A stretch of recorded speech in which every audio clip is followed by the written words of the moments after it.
What's going on, everyone?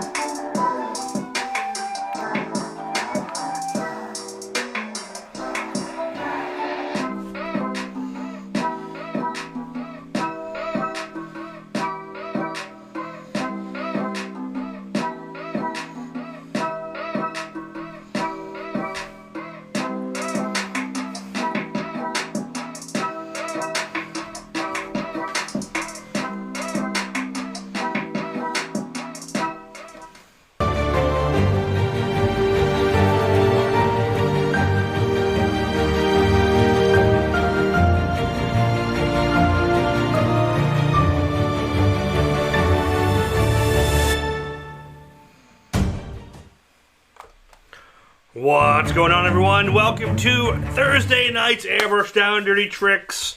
We are ready for a fun night, something people have been asking for over and over and over and over again. And I'm going to finally do it. I did a little taste of it last week on the Reaper. So what we're going to do, we're going to do some realistic fire. I want to cover some do's and don'ts. So do a little bit of a kind of an intro how-to. Things to do, things not to do. Talk about true fire, which was... I don't really ever use the term true fire very much because for me that was Mike's term. Mike Lavallee, if you don't know who... Mike would never say he invented realistic fire on motorcycles and cars, but he sure perfected a beautiful system, and he was the really first one to make it mainstream and get it out in the public, and the public took notice, and it became a worldwide need to learn how to do a realistic fire, or in Mike's case, a true fire. So when I refer to true fire, it's Mike's techniques. When I refer to realistic fire, it's how I do mine and other people do theirs. So I try to keep that separate. And Mike was very protective of true fire, so I kind of stay away from using those terms out of respect for what he did for everyone in this industry. So I will be doing realistic fire tonight. I'm going to be doing what people have been asking for a lot, and I'm not the only one to do demos on it, obviously. But we're going to be using water-based. I'm going to talk about water-based, difference between water-based and urethanes. The end result is the same. I have fire I've done in urethanes, I have fire I've done in water, and you don't know the difference when you see the final result. But there is different processes to make it happen, just because the way the paint lays and the order in which you do things. But the fundamentals don't change. So, that being said, let me... get off to my split screen here and show you what we got. This is what we got here. We have the panel. I'm getting started here. I've mixed up a ton of colors. I did not do a full color list for this. So let me talk about some of the colors. Maybe what I'll do is I'll go back in and post edit. I gotta put my chair up here. Now my chair is getting weak. So, I should move my camera just here. Sorry. So, I want to talk about the colors that I'm starting with. And this is the same colors I use with automotive in urethane. So, I have an opaque red, an opaque orange, an opaque yellow, an opaque black, and white. Okay. So, these are all the Wicked Opaques, which already have the 4050 built in. So, they are direct to metal. They are pretty opaque. They go down pretty well. Urethane... red, the red, orange, and yellow in urethane, like House of Color, which would be like a Euro red or Blue Blood red. They're either graphic base orange or they're, I forget what they call their orange. Anyway, and then you have the chrome yellow. House of Color chrome yellow, I've never found another brand or yellow that covers as good as it does. Water-based, solvent, doesn't matter. Just House Color Chrome Yellow is a beast when it comes to coverage of yellow. I don't know how they did it and the way it flows. So if you're in urethane, that's the color. With the Wicked, which is the best water base I've done with as far as coverage, it's like 75% the coverage. So you can go with it, but it's not quite as opaque as like they're white. But you can get pretty damn close. So, so you can start with those same two, whether you're water-based or solvent. Now, what I'm doing tonight, which you can do either way, and I do this with my fire, I do most of my tinting when I'm with water-based. I am in a, like an illustration color, okay? So I'm using their scarlet red, their orange, you know, the illustration orange and yellow, and tones like that. It's where I do a lot of my tonal. And then I come in with the candies for that really bright pop at the end. The reason I do that, water-based candies do have a little bit of a bleed factor. You can chase it out with 40-50 or 40-40. 40-40 is not really needed as much anymore. The 40-50 does a really good job. But you still got to get down a little bit. You got to get down with the solvents a little bit, but not as much. So if you're going to solvents, I'd use those same colors that I would use in House Color Apple Red candy, their Tangerine candy, and their Tequila Yellow. And then you use, I think it's PVC 26 as their Purple Pearl at the end. I'll try to go through and add these colors at a later time, but what I really want to talk about is the fire itself. So I'm going to bring up the media, okay? Before I get started, let's see who we got in the house. We got 41 people here on Facebook, and we got 6 over on, we got 41 over here on YouTube, and the usual 4 or 5, 6 on Facebook. Hi Mom, my mom's on. My mom's always on, thank you. AJ, Shane, James, Ron, Weed, Tom, you guys are still there or not, but join over on Facebook, it's a much better feed. Gary Fantasia's over there as well. Okay, so we got all our down and dirty tricksters over here. Yeah, we got Michael, Stanton, Lindsay, Robert, Steve, Cody. I want to give a special shout out to all my tricksters. Thank you for the support. For those you don't know, Down There Tricksters is a membership here on YouTube. You'll get special content that I'm working on, but you also get discounts off McKayFineArt.com, which is right here. But all these guys, huge support, and I want to give a shout out, and you can see who you guys are in the chat. Everyone with a red skull next to them, like Michael and Robert. You guys are in it for the long haul. You've been in 6 months on this. I really want to thank you. Lindsay, you're just behind. I think you're a month off. And I want to thank you guys for being with me since day one and sticking around. So that's awesome. And we will keep growing this channel and making it bigger and better and go from there. I did hit record for sure. So that is done. Thank you very much.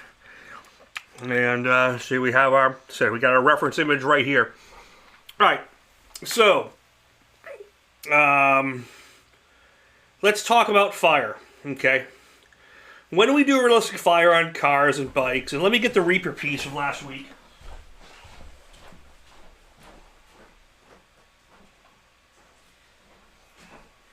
The Reaper piece still needs to be cleared. But let's talk about the Reaper piece, okay? So you'll notice a few things in here. Let's talk about it. This has quite a bit of red in it. If you look at most pictures of fire, you don't see a lot of red. The red is more background, and the red represents the cooling off point of the fire. Michael Manning, you are the man. Thank you very much. Much appreciated. Thank you, sir. So let's talk, so you look at the fire, you don't see a lot of red. When we do motorcycles and cars, we typically add a lot more red and orange, and less of the yellow. So, but it does give a better pop, because the orange to black in paint doesn't have the same pop when you have the red, orange, yellow. So we're going to talk about that tonight. I want to talk about like how to add that kind of purplish hue in the background. And realistically, it's the order in which to do things. And that's kind of the most important part about it. So let's talk about coverage here. Of course, I dropped my cap. Always dropping stuff.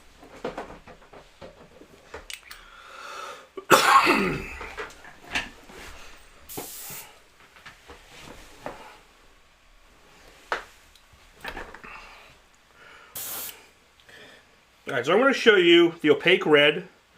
This is a very little reduction.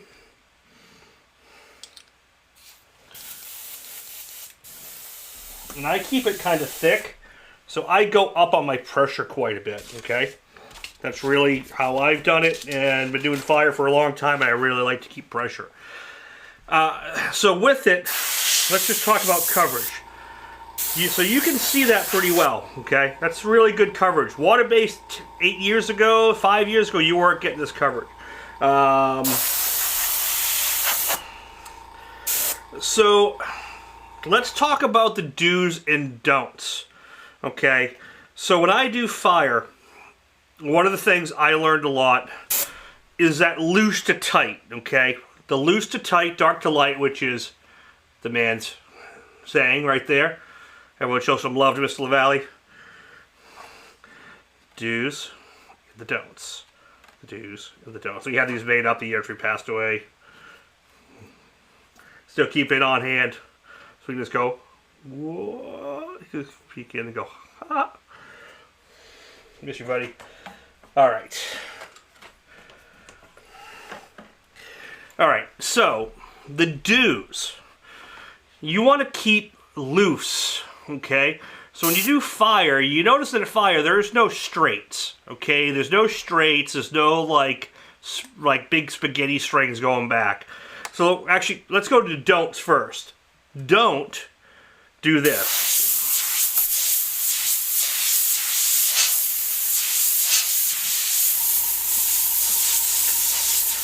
A lot of beginners have trouble, which doesn't look, I mean, horrible, but if you never get out of this, you're going to have spaghetti strings, okay? It just looks like strings, and this is what I see. The don'ts uncover the two most common things I see on the internet, okay? When you look at fire, especially if you look at the reference on the left side, if you look at the left side of it, see how it kind of comes up and then back and forth. There's a lot of movement to it, okay? So realistically, what you want to do is you want to loosen your wrist up here, okay? This is a big key, is get that wrist, and you want to kind of S-curve. Maybe you can start and move and flick a little bit, but it's really, I'm going to see if I can get this camera down a little bit more there. So you can see, it's more like this. It's more of a flicker. And I'm not using any stencils yet. We'll talk about stencils on the next do's and don'ts, okay? This is key. So instead of going these straight up and down, you see a lot of people doing, you want to have that zigzag. And keep it loose. And kind of build the fire with that loose kind of movement. You can have a couple little sparks, but you almost have the S-curve. Like this one come over here. You can have a little flood. Okay, it's just, you really keeping it loose. Okay, I'm gonna bring, just so you can see it, I'm gonna go over this with like a whitish yellow. And this is just kind of for dramatic effect so you can see it.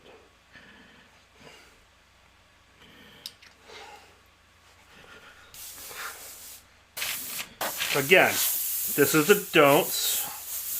You see this a lot, like I said, it just, the fire keeps, it's got no movement.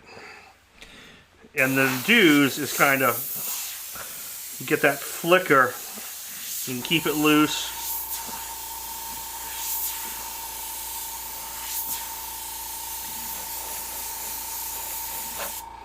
And things like that, okay?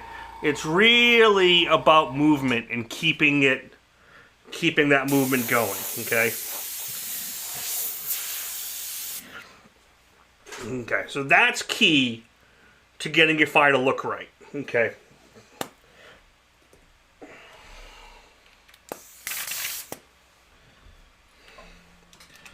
Like I said, if I coat over this with red, you see it's really loose. Okay. Don't worry about it. You want it loose. You want it blurry. You don't want all the tight stencil lines in there yet. And you want to refine that as you go. And I'm going to talk about my rule of thirds. It's kind of how I put it. And what to do and how to make that work for you. The other most important don't. And please don't. This is everyone's. And when I mean everyone, I mean including myself. Okay? Because I kind of did this too coming up. I wish I had a bunch of pictures prepared. for how it started.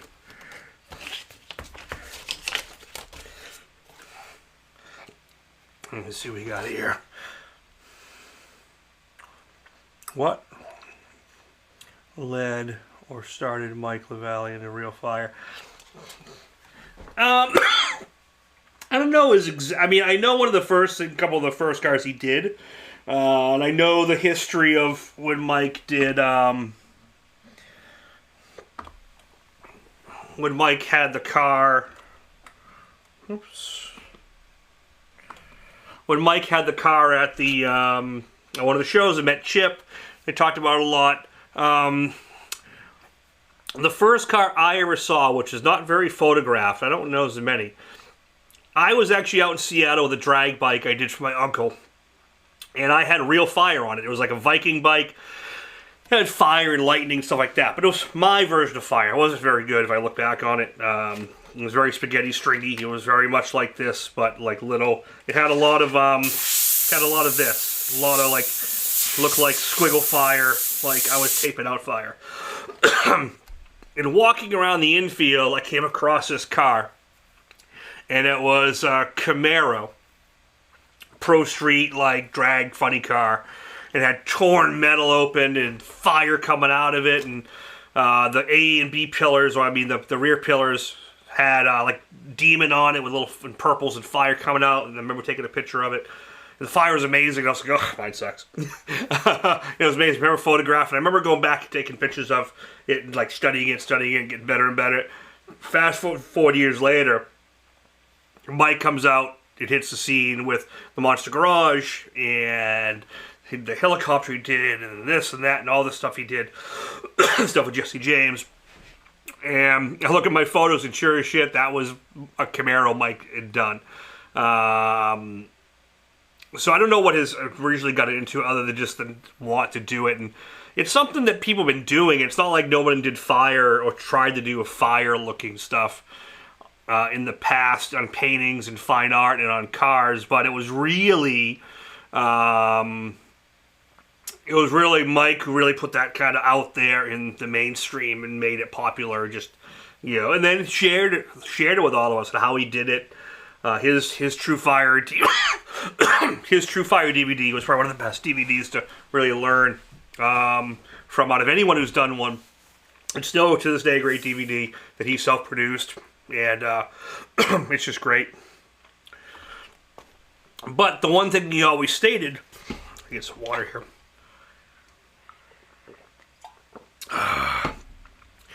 One thing he always said was working from good reference.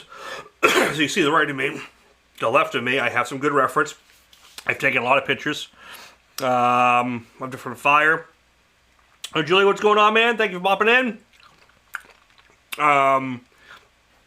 Steve the other night put up some great pictures of fire. There's a lot in the net. So study the fire.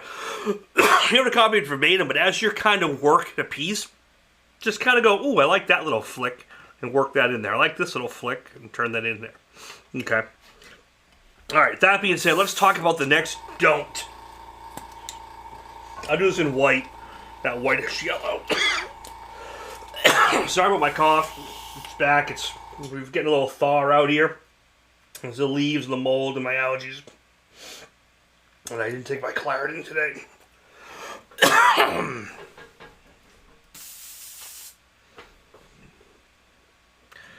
The Hellion painting was one of Mike's first ones, yeah. But I don't know if Hellion actually came out before some of the cars he did or not, because there was like a Model A he did that was an old magazine prior to that was pretty old. And there was also that Camaro, but the Hellion was probably one of his first ones, but the Hellion fire was a lot more refined than that Camaro one. So I don't know which came first. Actually, but I think the story goes was the Hellion painting. Or if that was the first one that he felt he really nailed it. Like once he did Hellion, he knew his process was down. He knew he had it. And once Hellion came out. Because if I remember the Camaro, that I have pictures of it, the Camaro was very orangey yellow Didn't have as much hook in flood stroke like he kind of perfected. But regardless, he was definitely the OG to make it popular. Okay, so let's talk about don'ts. The stencil, the blessing of the curse of real fire. Mike's used to, this was one of Mike's true fires, one of the best ones. Prior to that was the FH1, FH2, the bird, things like that. The problem is,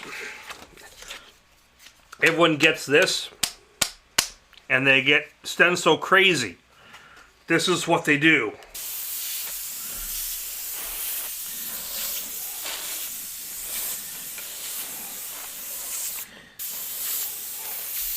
How many of you have done this or seen it online? And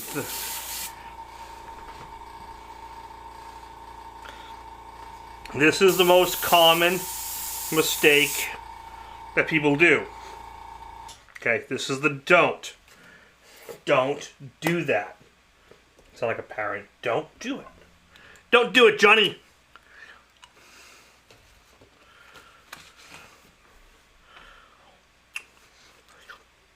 Well, no, it's self-taught. It's not that you saw someone do it. Like I said, none of us was the first to paint fire. You go back to early paintings, Dante's Inferno, people painted fire through history. But no one else was really doing it on cars as well as Mike did. He just really figured out the way to do it his way and made it pop like no one else ever did. And he coined the phrase, true fire.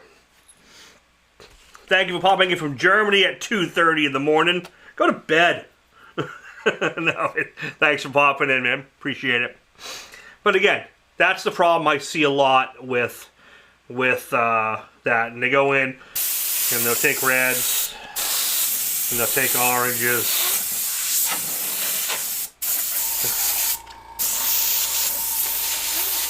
And they'll just stencil to death. And the problem with that is there's no shape. There's no form.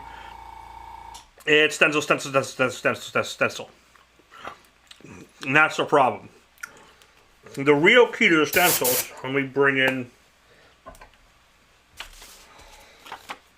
the white here. Awesome. The real key to using the stencils is not to use the stencils too early. It's when you're in here. You've done your loose. Now you want to come in and be like, oh, I like that curve, and I want to strengthen that. And let's strengthen this edge, and then freehand off of it. You want to use the stencils to define what you like, and mix it in with that freehand flicker. Okay?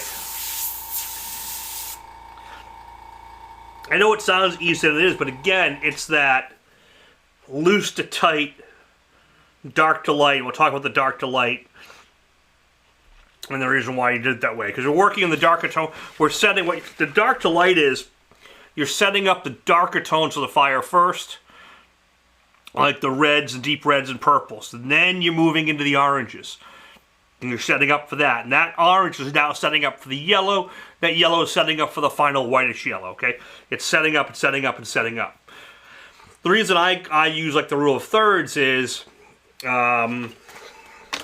let's talk about the do's, okay?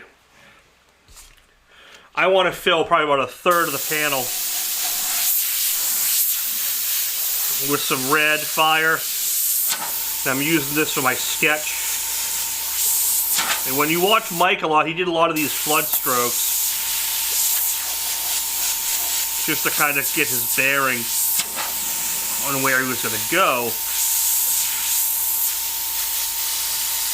Okay. So the do's, just like I've already said,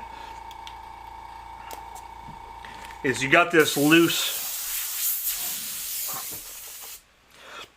And when I do water-based fire, I start with a lot more white and yellow. So I go loose. See how loose that is? And then I go, well, let's tighten that up there. And then I'm like, okay, let's tighten that up here.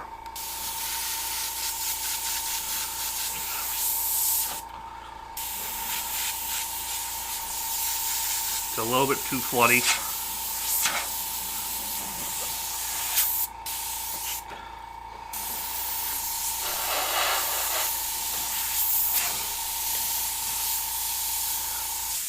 And I'm really just setting up that fire, okay? And I'm letting that background get a little loose. Okay, so if this was my first stage, this is where I'd be going in with the, I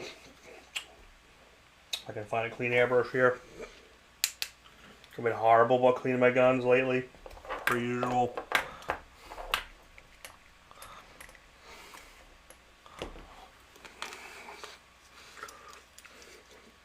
So this is a stage where I want to add color, okay? So when I'm using water-based, like I said, I do a lot more of illustration colors, less candies. If you use an automotive right here, you could go with that. You could go with that candy red. With water-based, I go with like illustration red. And I'm going to show you what I'm doing here. Where am I painting?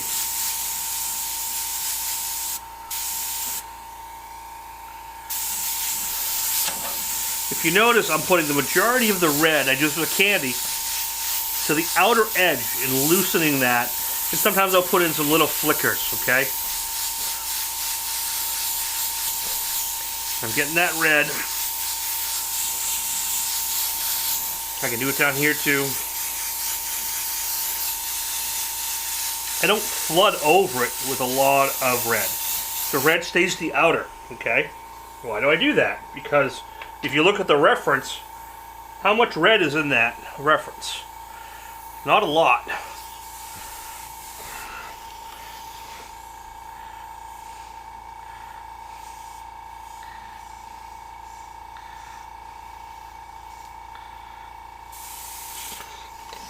So now I go with a more transparent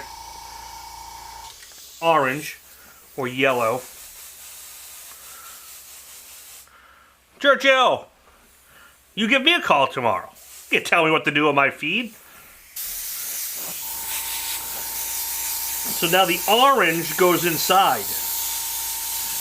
Okay, now you're doing candies, obviously the candies will be a different pop, but water-based I find a little faster to introduce the candies a little bit later on in the project. There's no sense blowing a ton of candy here that you're really not going to see because they're going to be going over it. And I'll kind of show you that in the next part. Okay. So now this is set up well for candy. But I'm going to do one more layer of detail. And then I'd be doing candies. So I'm going to bring candies at the end. I'm going to do that in the main painting. But these are the basics, okay? Basics are, these are the don'ts. Because even if I start candying over this, this still looks like Swiss cheese. This still looks like spaghetti strings. Okay? So these are the keys, the do's and don'ts. Don't do this. Do this, and I'll kind of come back in here at the end. Well, before I go in the end, let's just do a little bit of this, just so it shows a little better for video. Once this is done, I don't follow this one unless I want to keep it. Then I follow maybe part of it, but I'll usually start doing another layer of fire.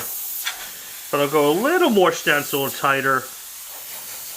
But I'm working within what I've already created and working with it.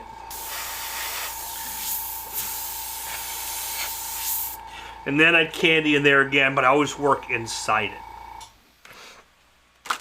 Alright. So with that, let's talk about the do's the whole way. I got a cool little stencil here. Simple skull. I'm going to do a nice simple skull here. I'm going to keep it mostly black. It's going to be a foreground skull, so the fire will be behind it. I want to keep this really simple.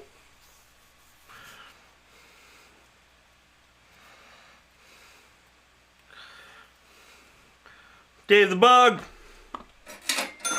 You the man. Thank you, sir.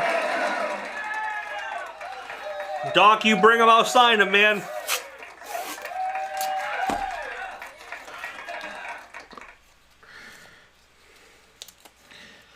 So, pretty basic skull. Just on paper, printed out, did simple cuts. And if you look on here, you can see I've done a little bit of cactus cutting, a little bit of relief cutting, folding things back, so we'll talk about that. I'm going to put a little piece of tape in the middle.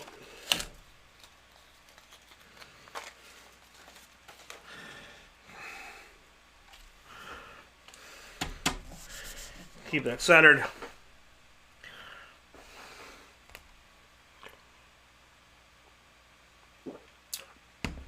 Let's get to it. Okay, fire. There's going to be a lot. So notice how loose. I'm going to keep this. I'm really far back. I'm keeping it mostly just like moving it around. Just establishing a glow. I'm going to have the fire come this way and this way. But it's got to get behind everything.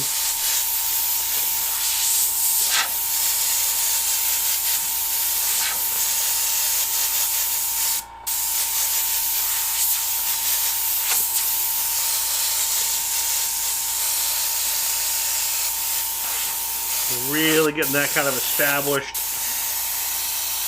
That dark tone. Because remember, if you look, you know, the cooler area of the fire is the red.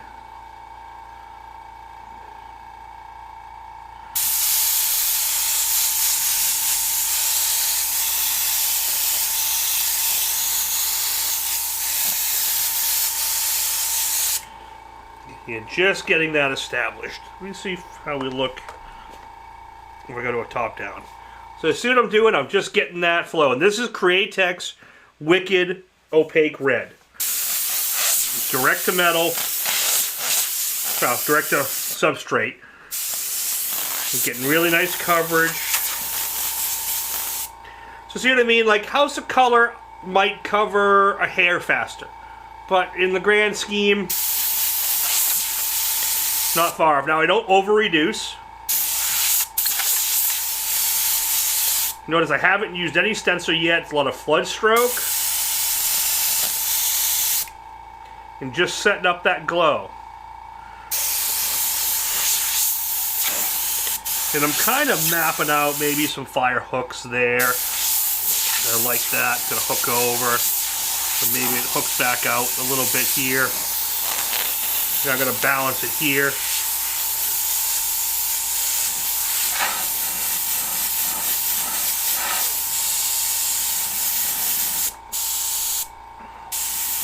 And that's that key, is just getting that glow. Let me switch out to camera 3/4.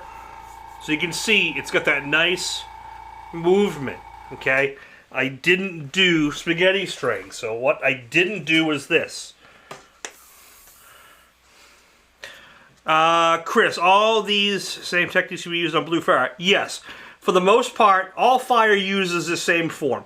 When I do blue fire, I'm setting up my darkest blue to purple area like this, and then I'm going to a lighter blue, mid-tone blue, bright blue to white. Green, same thing, deep dark green, blah, blah, blah, blah. Pink, I'm starting with purplish pink, and I'm working up the scale. So it all works the same. There might be some different steps in between, but realistically, it's the same. But notice what I'm not doing. I'm not doing this, and I'm not doing this. I'm not doing spaghetti strings, and I'm not using my stencil much. I'm keeping my wrist very loose. and letting that movement kind of go in, that S-curve. And I'm keeping it really loose. If I want to tighten a few things up, I can use a stencil right here and go, okay, I'm going to really kind of carve that out and see what that looks like. You know, maybe I'll save this one. I like that. Okay, I can save that there. Maybe I'll save that as its own little hook. But I'm not using it a lot.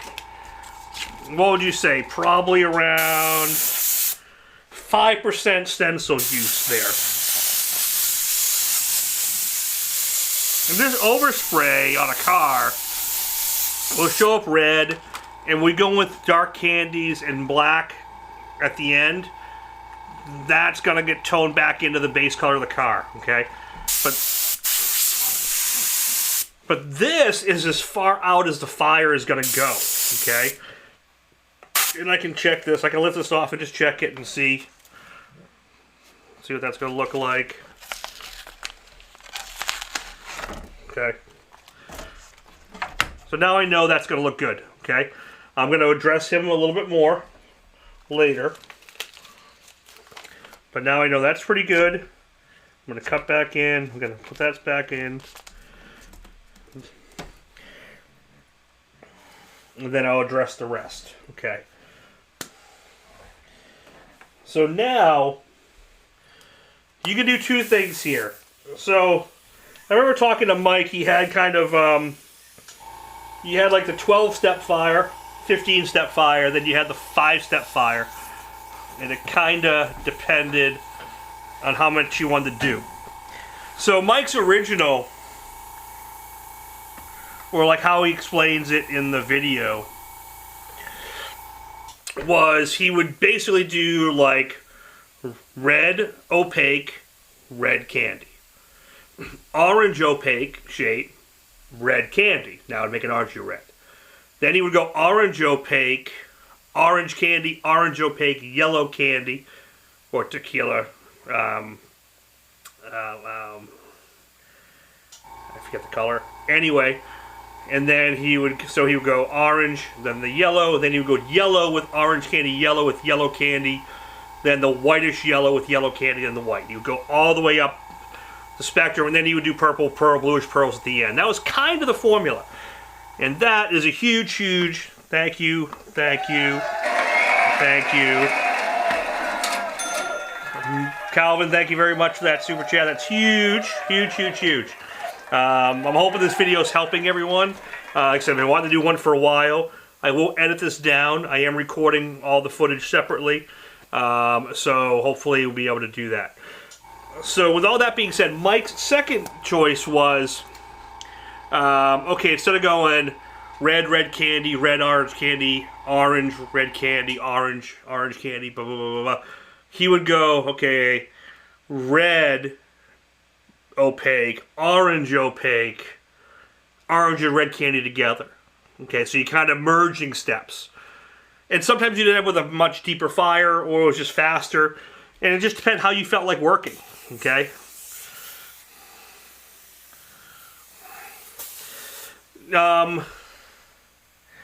Doc, I'm every time confused to get all the colors. Well, again, just think of it, we're going dark to light. So you're doing darker colors to lighter colors. So you're starting with the dark reds and the darker candies.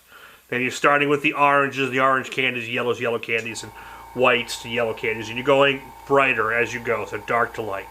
Okay, that's the biggest thing. It's the biggest thing to remember. Alright, so we're pretty loose here. Now I'm going to come in with the opaque orange, okay? And I'm going to go back in, because I'm doing the orange at the same time, I'm going to hit that and be like, I like that color where it is.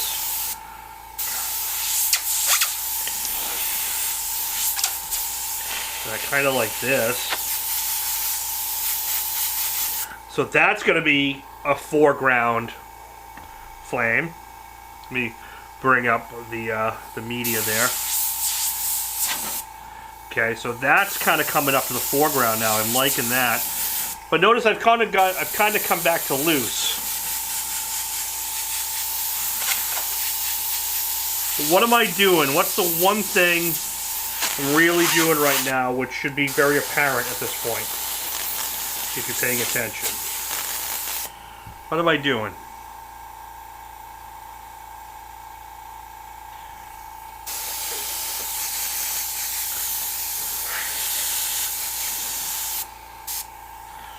Someone's going to notice what I'm doing. I'll let people kind of guess.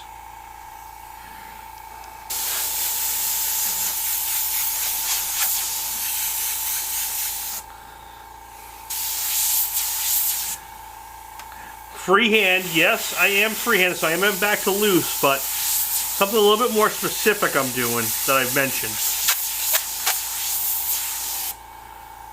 Sculpting, kind of, yep.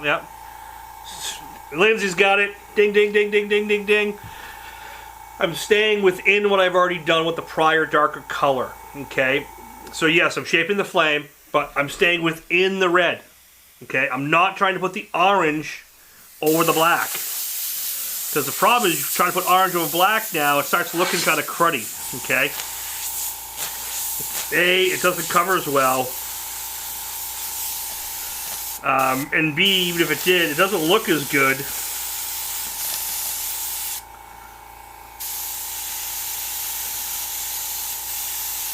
Over the black. Okay, so you need that red underneath it. So a lot of times I work with like 2 airbrushes here. So a lot of people sometimes ask, like, oh, why do you guys have so many airbrushes? Well, this is kind of why.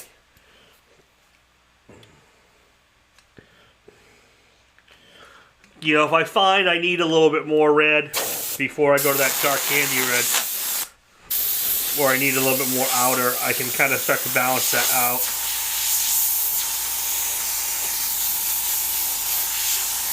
Because you see out here, like, I put some orange here, it doesn't even show.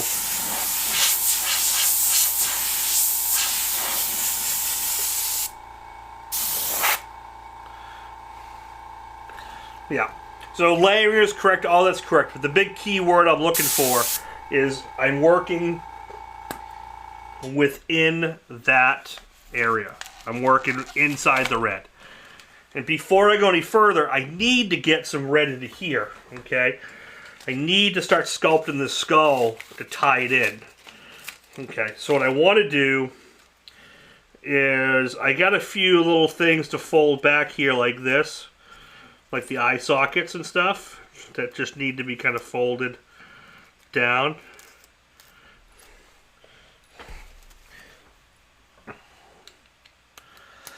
And I do kind of stay that 1/3. I'm trying not to like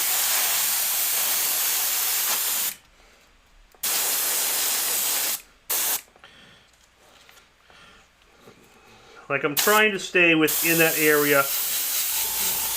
And maybe do no more than 1/3 additional. So if I did all that red before I go to the candy, I'm kind of doing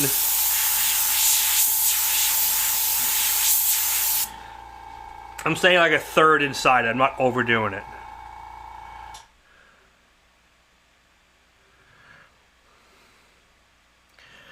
So you don't get this. So someone asked a question over on Facebook. Did you have bleed-through issue using all the candy, the red candy? With urethane, you don't get that bad of a bleed. You do get a little. With House of Color, it's really stable. And some other brands are less stable with it. But urethanes tend to can hold more dye. Urethane resins can hold more dye in it than a water-based resin. Water-based resins can't hold as much, therefore they do bleed a little bit, but it's usually the reducer that bleeds it.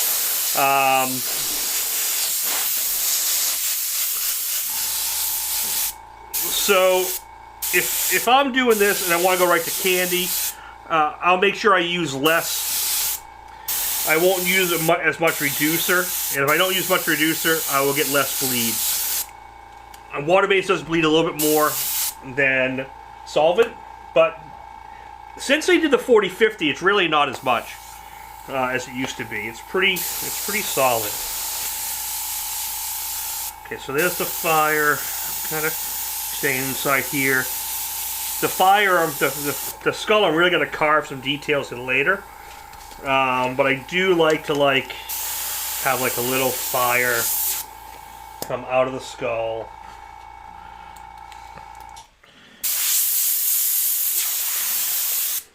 And maybe have a little curl over. And maybe I'll have this one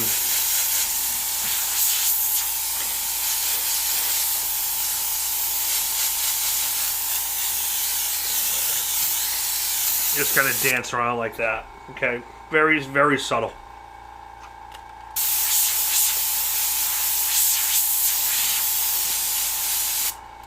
There's an inherent problem with doing fire or anything. So, overspray, good question. If I'm doing a lot of loose spray from a distance, whether it's solvent or water, the key is to tack it. Take a tack rag every so often and go through it and just tack everything off.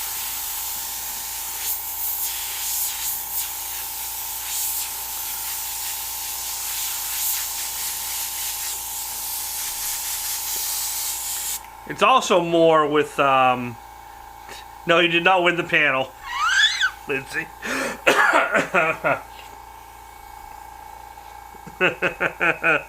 But, cheers.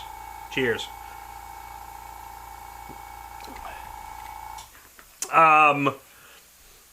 So this is a good stage where, I wish I don't have a tack rag. So don't have a tack rag. We're just going to take a blue here. You got to make sure everything's dry. Or it's still wet. I can still see it wet.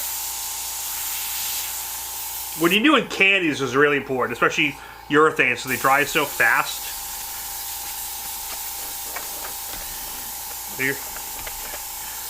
So you're just going through, and you're just taking the loose stuff.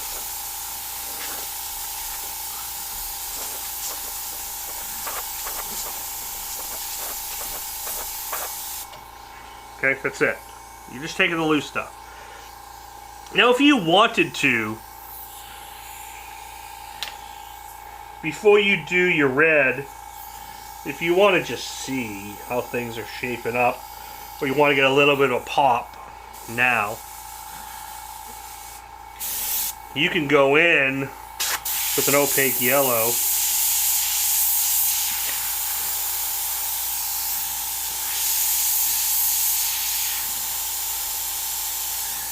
and start sculpting like some of the brighter tones of everything.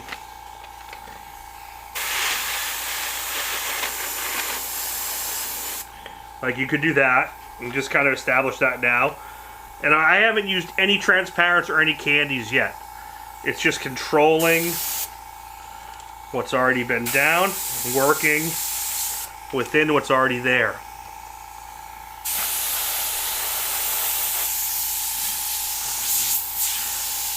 I'm not worried about this yellow. This yellow is going to go pretty much orange. Okay? This is another thing I learned from Mike, was sometimes when he wants to go real fast, he pretty much maps everything out with the three primaries of the red, orange, yellow at the beginning. And some flood strokes. And just kind of gets it going before he starts candy. If you look at Mike's early work to his late work, you definitely see a change in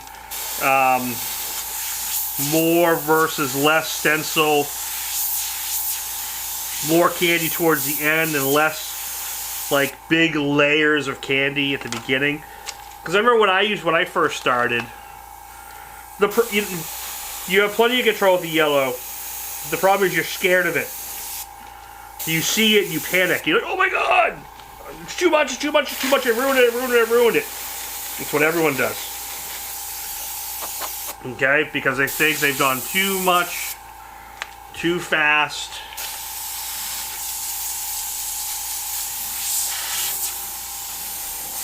And when you work with solvent, you can really overpower it. Yeah, and like I said, that's going to be all killed anyway. That's barely going to be seen. You know, at the end. This is just really rough.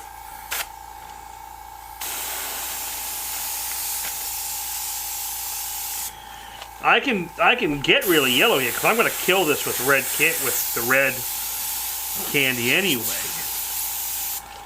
Okay, so again, it's just you can go whichever way you want at this point. So I can go with the red base colors now. So let me show you that. I'm going to dump out the opaque red. I'm pretty much done with it. Michael McClellan, thank you very much, my friend. Oh, we got the fire noise. I forgot. We got fire.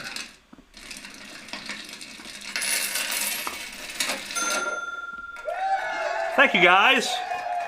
You guys have been tremendous tonight.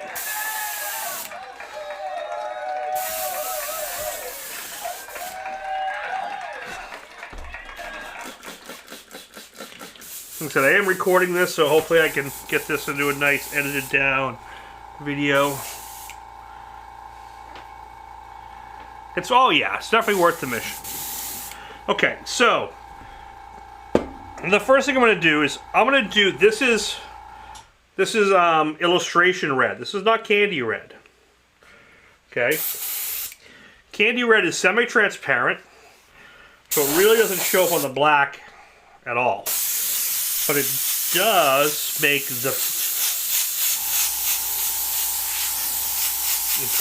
that illustration, that opaque red redder.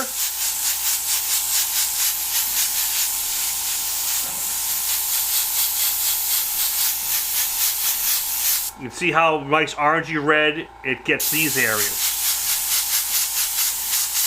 And I'm staying mostly inside the red and letting the overspray contact the yellow and orange. And this is that first Mike Lavallee layer. We almost kill everything you've done. And you're like, oh, where'd all that work go? Well, that work got pushed to the background. And that's set up for that next layer.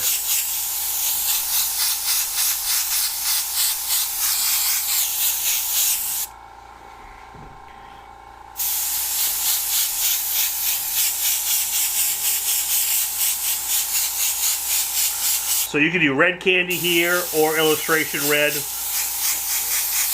The red candy will go redder faster. But again, most of this is going to be covered up, so I don't need to go that red yet. Really don't need it. So that's why I'd rather stay here and build some body. Because it does show up in the red a little bit. And what that's going to do on the clear coated job is going to have that red glow out here. Now, the candy is better if you don't want to get a red glow because candy over black doesn't show up. Okay? So you want to stay, with the candies when you're doing like big blends, especially if you're using a bigger gun, because you're going to get that red overspray which is going to sit on your stuff. So candy won't really show up. Okay. But what I can also do is I can do that red.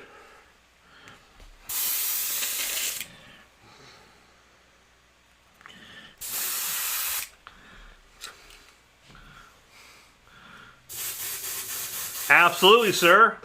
Gary asked you using loose to tight. Yep, because this whole painting's been loose and I've been tightening as I go. And this is the red layer, the dark red layer.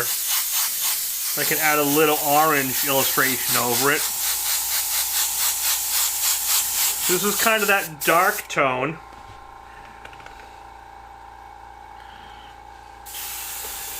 You can sculpt out here with like a purple to black if you want to sculpt your outer.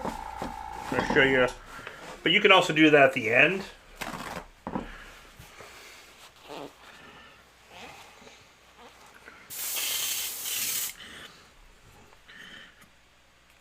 I got the purple illustration colors here.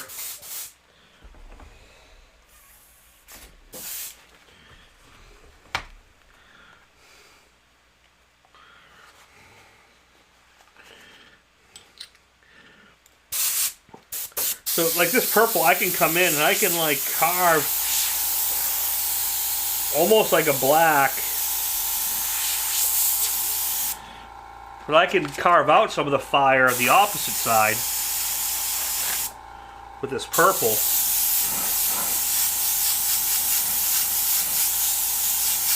Out here. Out here. I can use the insides of stencils.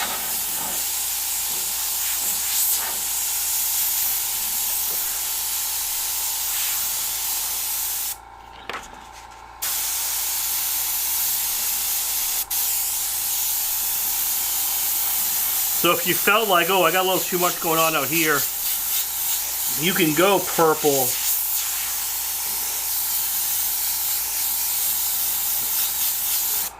to black and work your way back out and carve any like mistakes or overspray.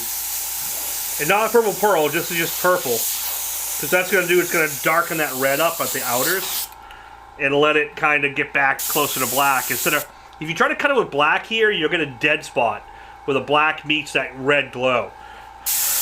By taking the purple and working any overspray mistakes or anything you don't like out, and then you work into black, you won't see that transition.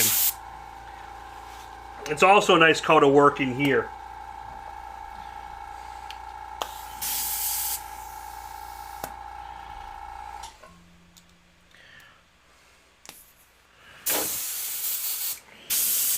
Good question. Difference between smoke and fire. Smoke is pretty much always soft. And it's reflecting light around it. Fire is actually emitting light, and it glows, and you have a lot more sharp twists and hooks and things like that. So smoke needs to like roll on itself and be very soft. Fire is more aggressive. Hey man, have a good night. Thank you for popping in.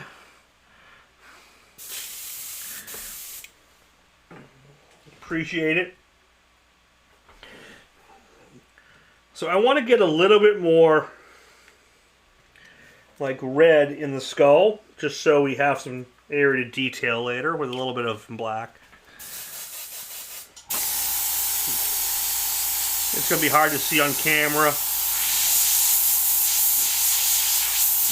but I'm just going through and kind of sculpting.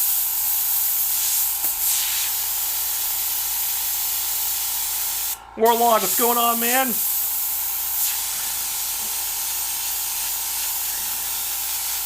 I'm just giving some red.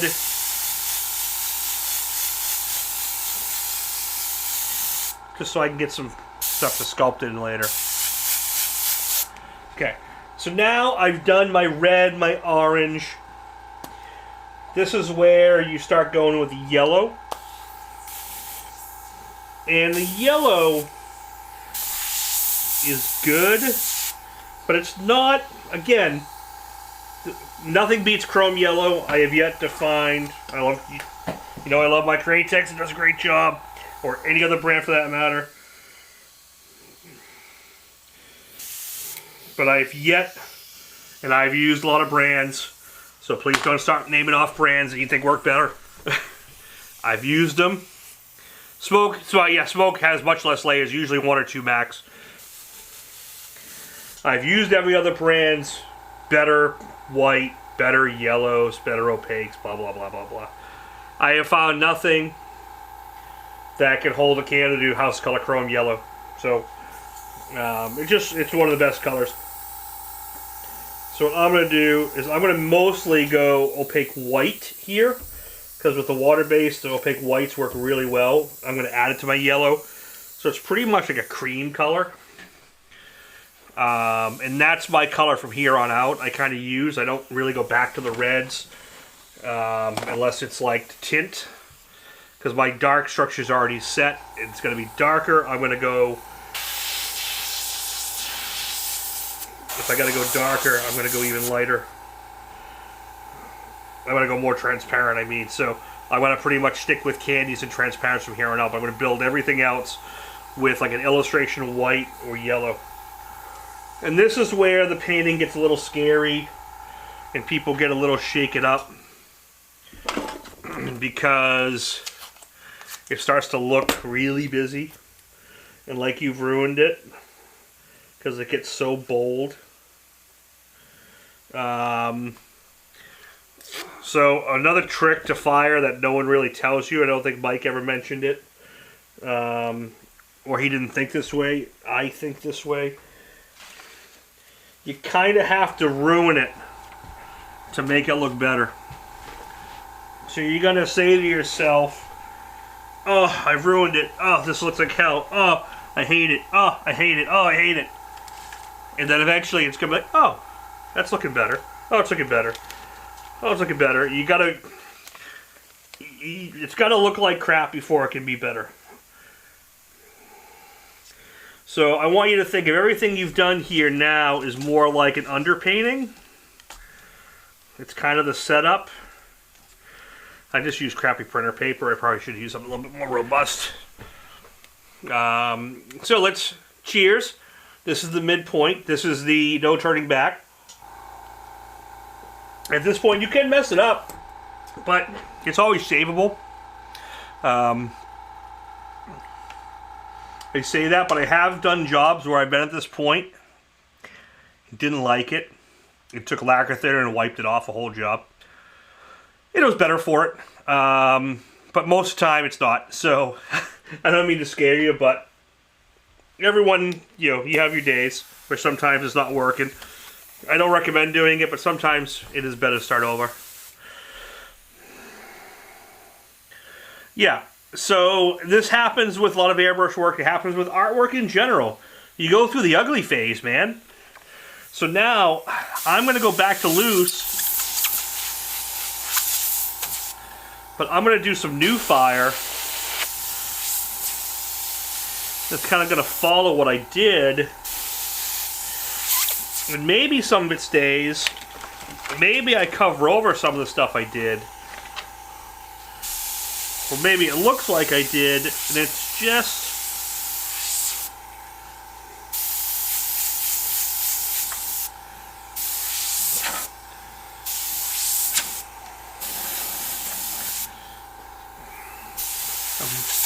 just having little glows. But again, Lindsay got it the first time. So see, someone else catches it who was paying attention. What am I doing?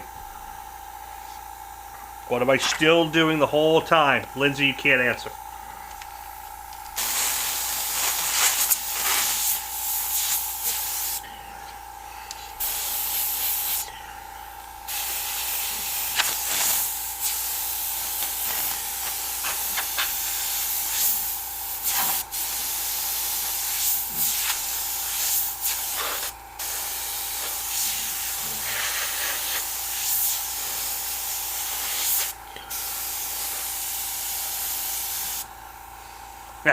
Sorry. I want people to pay attention. What am I doing, guys?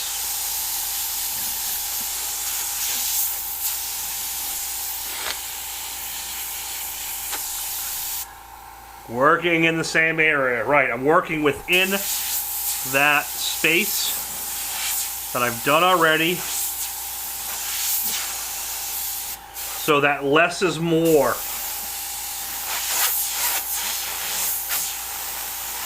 This is where you can start doing sparks and little flood strokes. This is pretty transparent, so I'm going to use a little candy after this. What's underneath it will kind of still show through, as long as you don't over flood this.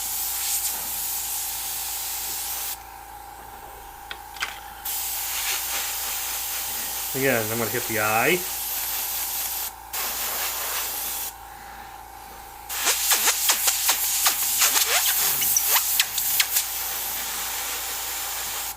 Mike gives it a really cool glass. There's almost like a glass effect to his.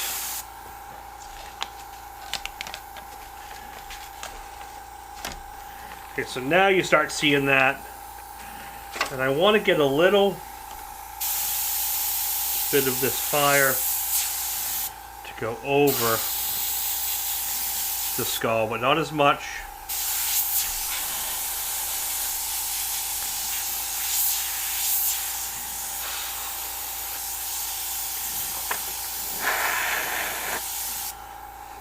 It's very subtle.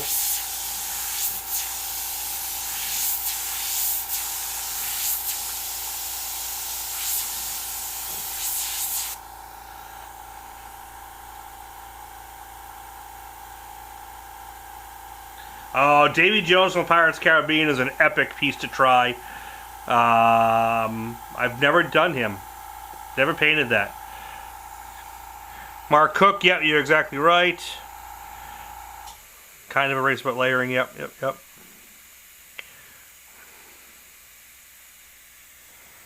Tony Armstrong, you're still on. Thank you for popping in. I don't see the Facebook feed as easy, so if I missed you, I'm sorry. The YouTube feed is the pretty much solid one. Alright, so what I want to do now is I gotta get... I keep throwing that skull too far away.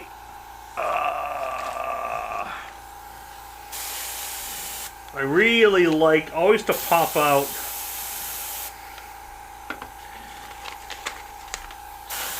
like the cheekbone area. I like to get that nice glow on there.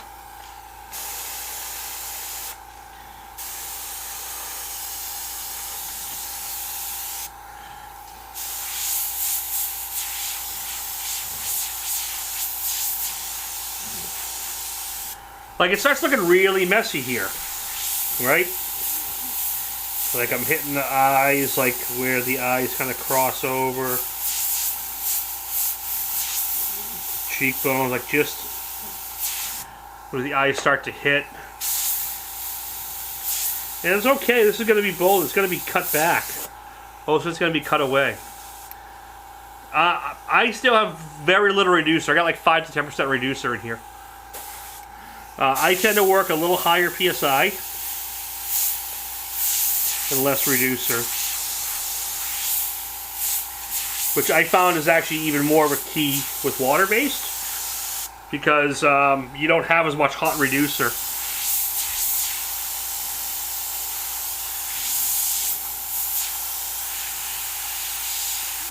So you can't react as much.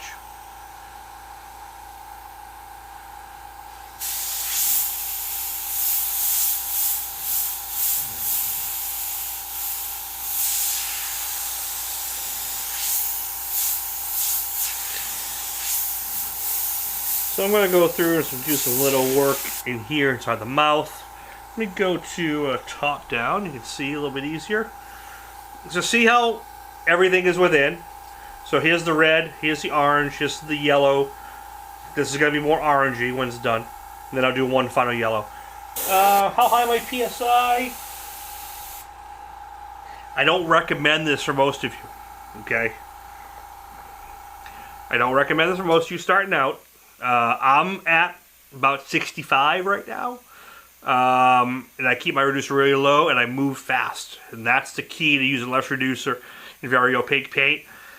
The same thing I do with solvents as well. Solvents, I don't want a full truck, I'm about around 75 to 85, but you can achieve this really well at about, 45 is probably a good range to be at.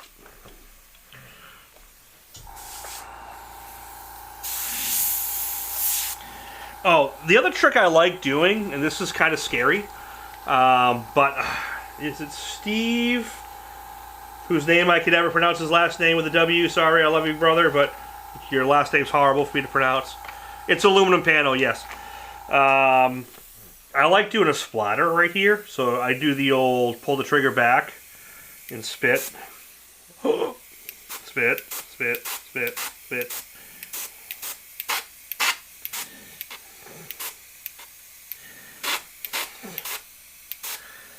I just love the way this looks at the end. It looks like little embers. I think I put a few over it. It just looks cool. Big Mountain Custom, what's happening, man? Another one of my 6-month members, thank you. The Red Skull team is in the house tonight. My big supporters. Means a lot. But you notice this is a stage where I'm really sculpting the artwork. I'm really putting in details. Here's the cracks.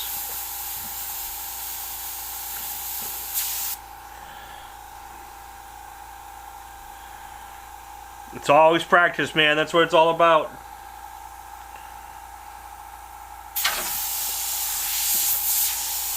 But if you notice, yeah, I'm doing most of my work is in this stage. This is where I'm really committing to shapes and like where the fire is, and I'm being more strategic. I'm not as loose. Okay? But all this underwork was necessary to get here.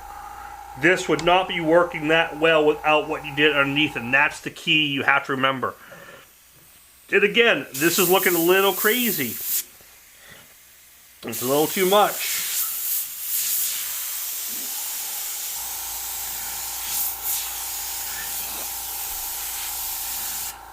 But this is where I think I'm going to start with some candies, okay? Which I have over here. And I'm gonna, you can see my dirty bench.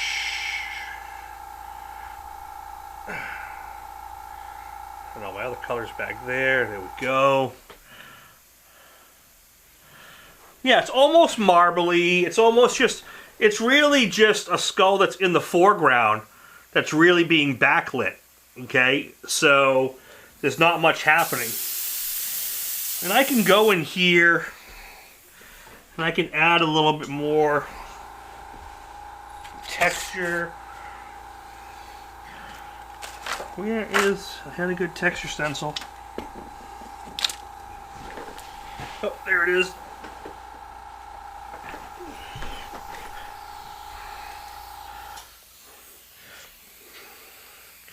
Like, I can add some more texture to the skull, and that's like, ooh, scary, it's really bright.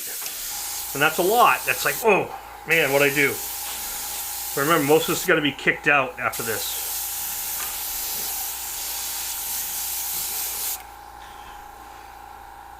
Imagine Airbrush. Bill, what's going on, man? Thanks for popping in. Appreciate you popping in this evening's feed.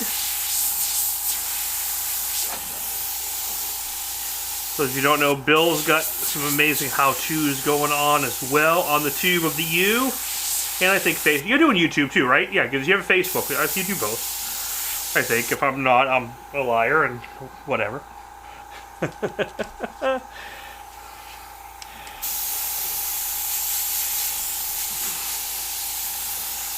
Okay. Alright, so this is where I'm bringing in the candies. You don't have to. What was...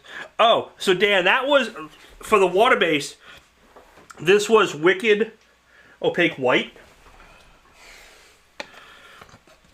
And maybe 25%. It was probably like 3-to-1. So it's a cream color.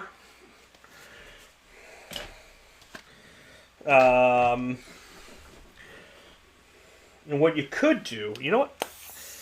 I never go this way, but I'm going to try something.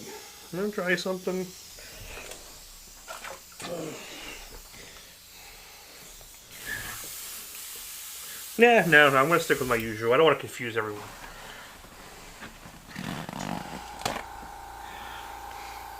Oh, yeah, Bill, you're doing... Yeah, Bill's fire piece is beautiful. It's like nice illustration. So I put Bill's fire in more realism fire because it really looks real. This is more hot roddy pop. What's the term? Me and Rhino used to use this term a lot called stylized realism. And we use the term stylized realism for stuff like this because it was like we got that realism pop of color, but we weren't trying to look like a photo. So this is more hot roddy pop. But again, yeah, you got to work. You know, you're always still going to work within that realism and understand that. For those of you who know me, I'm not as patient to do the realism. I can do it when I have to, and more realistically, I can do it when I'm getting paid. But for myself personally, no. All right.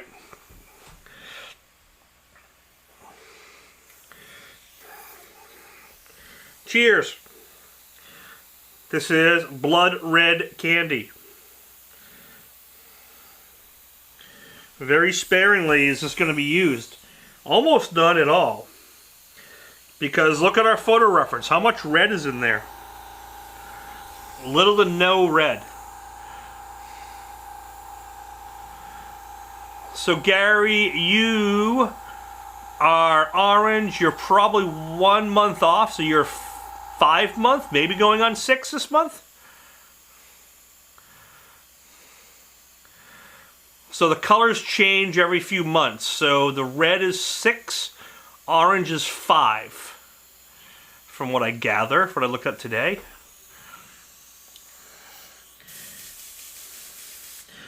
And I think it's consecutive. So if you popped off by accident, pop back in, it bounces you a month. I think. I'm not 100% sure. But I know you're close. You're right up there. Bill, exactly. I love both styles too. I love photorealistic fire being able to pull it off, and yours is an absolutely beautiful piece. With hot rods and motorcycles, a lot of that realism detail you spend so much time on is lost because you're not seeing it. Because you're seeing the car from 10 feet away, 20 feet away. So it's almost lost on it. So you go bigger, bolder, poppier. Okay, so I'm doing candy red now, okay?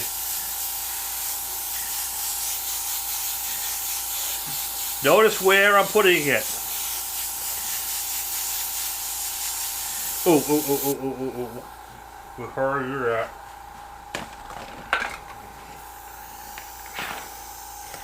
This is where you want to tack off. Sorry, guys.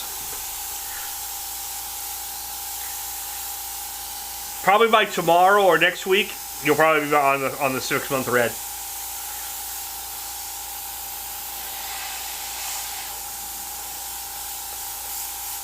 But in all fairness, Gary is my biggest supporter overall.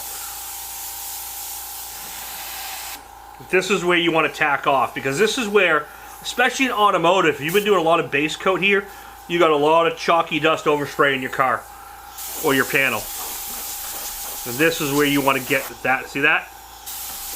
And this is why a lot of guys and gals get really gritty, sandy looking projects. Look at that. Have you ever been painting this stuff and then you get to the end and it's like really gritty looking? That's why. It's gritty because it's all that overspray.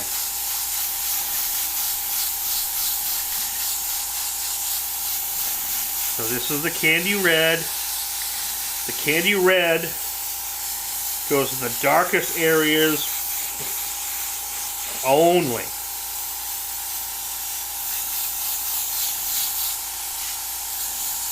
Okay. That's it. Very little to none.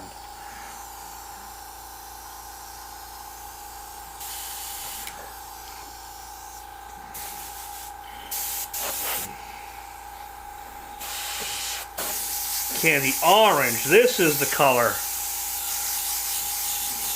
that really starts to make the difference. See that?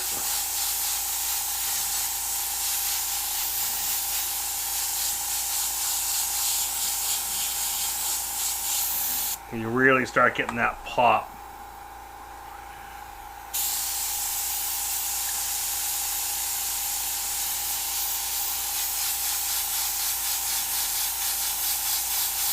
Because it's making that orangey red, orangier. Look at that. Look at that, how hot that got right there. This is the money shot.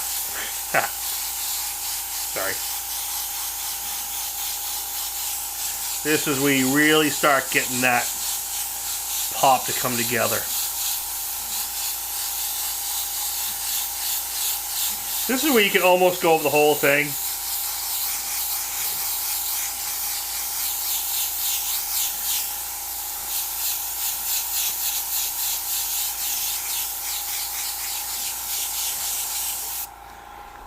And you see, this is where you really get all that. And start drying it off.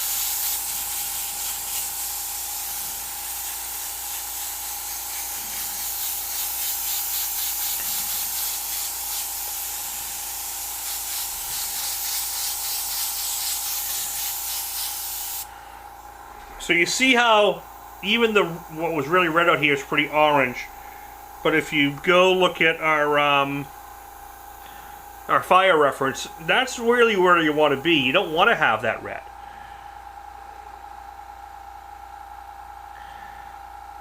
Not for the fire, it isn't, Mountain.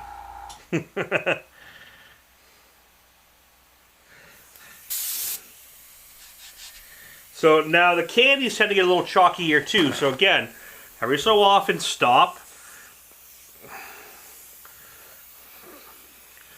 You do the closest true fire to Mike's I've ever seen. That is probably the biggest compliment you could ever give me. And I gotta say, look at that! I've always tried to do Mike's technique justice, but still keeping my own style to it, which is why I try not to use the term true fire very often, if at all. What, you're not on my OnlyFans page? Come on, Lindsay. That's where the cool paint jobs happen, the OnlyFans page. And honestly, this is probably the first realistic fire solo skull I've ever done on YouTube. Actually, not the first. The first one I did was probably 10 years ago or more when my my skulls first came out. I did a little Fender. But this is the first big panel I've done. But yeah, keep tacking it off. And you notice how everything's nice and clear here. Okay. Now,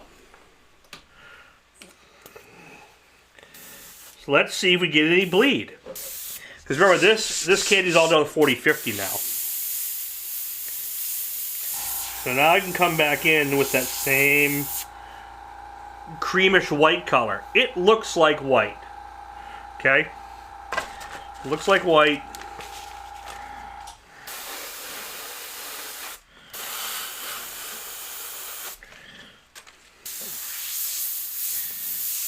And I'm not over-reduced super hot. Okay, the 40-50 does a much better job of holding back any bleed. If I over-reduce this, put a lot of reducer in here, you will reactivate what's underneath. And that goes for... There is actually no bid on this that I've seen. If I was to over-reduce this and go higher pressure, then I would get bleed. And I would probably get bleed with solvent as well. And a lot of guys say, oh, it doesn't get bleed. Yeah, it doesn't get bleed when you're painting it. You know what happens with solvent a lot of times? The guys don't realize, they don't notice it. The bleed happens when you clear it. We do have a first official bid from Michael Stanton at $150. I worked on clayboard. Realistically, once you scuff and prep for me in your base coloring, you're working on base color. So this is an aluminum board with a PVC core. So it's aluminum skin, PVC on the side here. Just sandwiched between, so it's lighter, but they're more durable. Clayboards work great.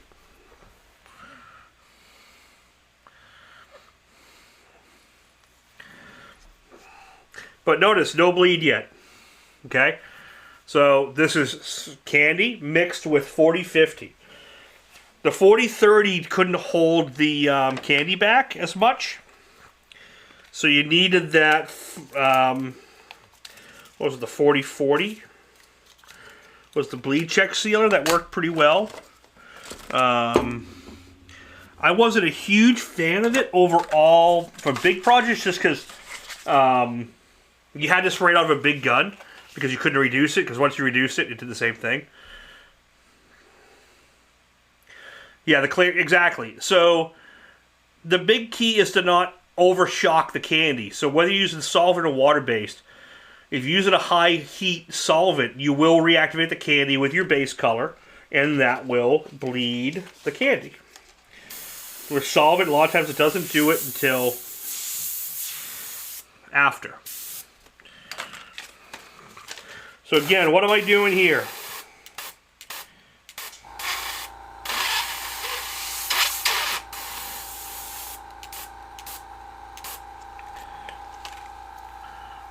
I am working inside, right?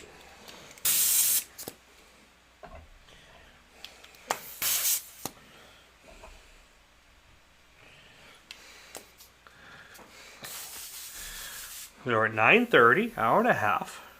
Again, let's go back to the beginning. Staying within is key. The do's and don'ts. See the differences? No spaghetti strings. And no Swiss cheese. Those are what you don't want to do. You want loose to tight. Rule thirds. Red, orange, yellow. Stay within your lines. And keep it soft. Staying within the confines of the law. Yeah. Because I'll show you something. When I get back to pure yellow. When you put pure yellow over black, call in, what's going on over Facebook, buddy? What happens when you put yellow over black? Even with House of Color, it tends to do it. What do we get? What do we get? What do we get? What do we get?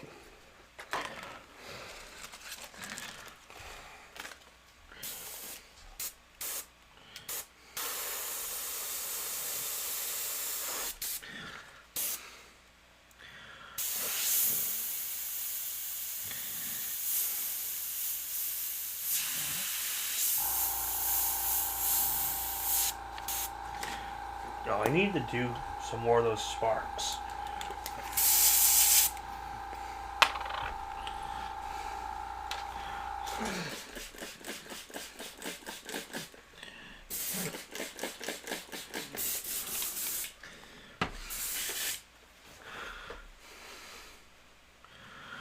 Bill, thank you very much. You know, the setup is something I've worked a lot on over the years to be able to do all this nice stuff. Thank all our guys. Here's all our materials. Oh, and for those, I get asked this a lot. This is my Visionaire mount. This is honestly my favorite easel. He's got a new one. Oh yeah, Astro Green. When you put yellow over black base color, you get this like greenish. And Gary, it's kind of brown. It's basically baby shit green. Is what you get. Baby shit green is what you get.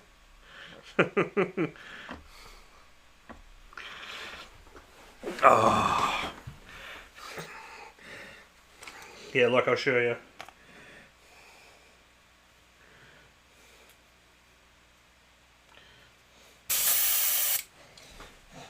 Think.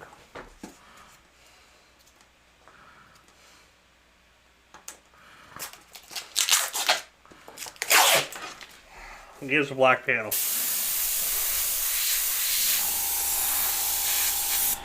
And when it kicks off, it goes green.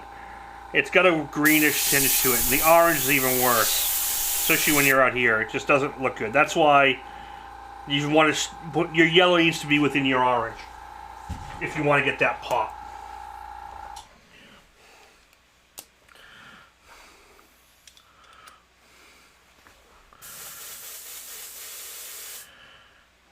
What were you saying about the easel? Oh, so yeah, this is the Visionaire easel, which one I love. He is going to be coming out with like a slightly cheaper version of this that isn't as heavy. But this really isn't heavy. That's going to be, basically this is going to be folded over, and instead of the big heavy ends, it's going to have more of a, it's just more of a budget version of this. But this I think was only like $150. This is the easel that I love because it has all the attachments. He's got another one coming out, and it might be wider, but this can go wider as well.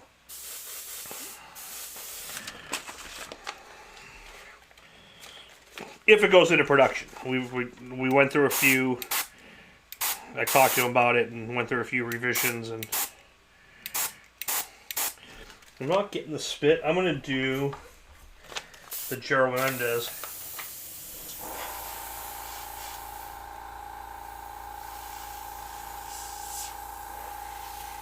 Nope.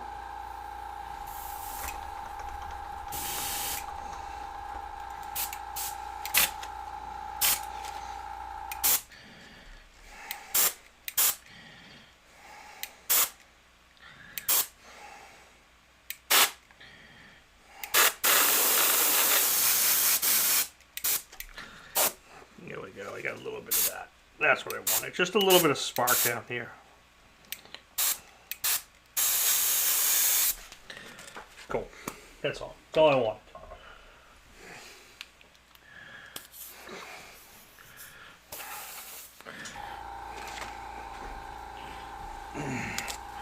Okay, so now when I'm doing the yellow here, I'm not really creating anything new. I'm kind of punching. Oops. Unless I mess up like that, then I make new stuff. I pretty much at this point am only going to work with what I've done and stay within that map.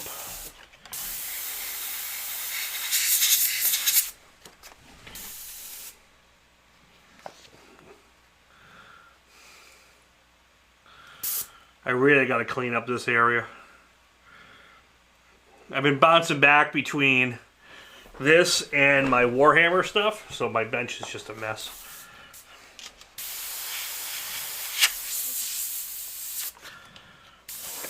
Come on.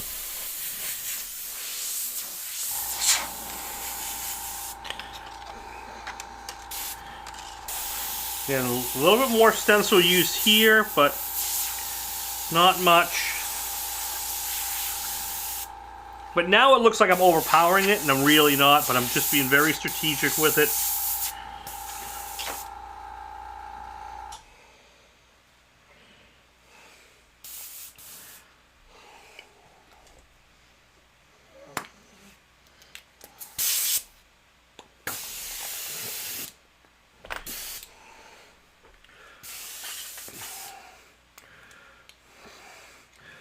Oh yeah, I used to do that with my big drawing table.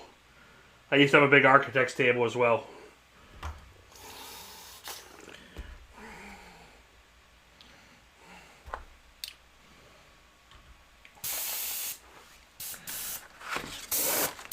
Sorry, I'm just trying to get this whitish yellow to flow the way I want it. There we go.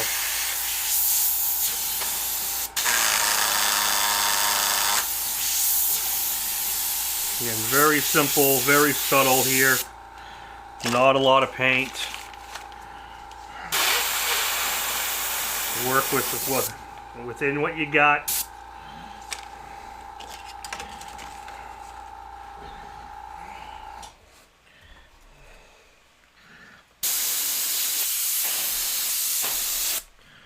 Again, it's almost like I went back to the last step. But it's, like, again, it's more strategic here.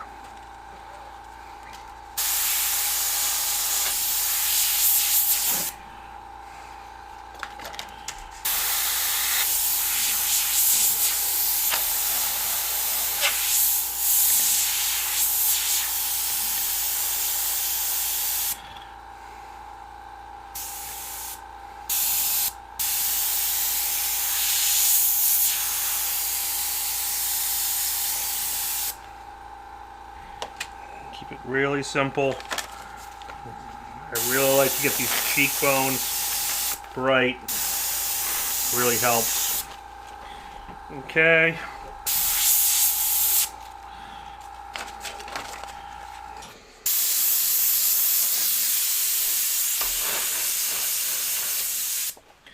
And that's it. I think we're going to go now.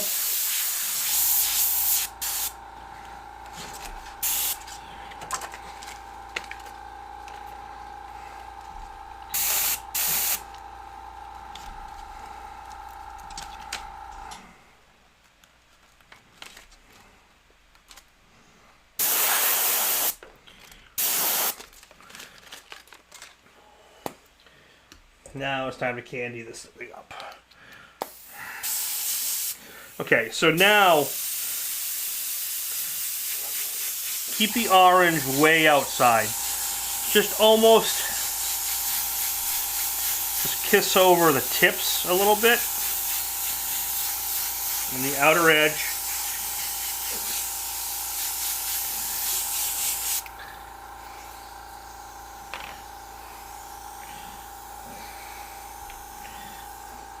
And now we can go to a yellow. This is illustration yellow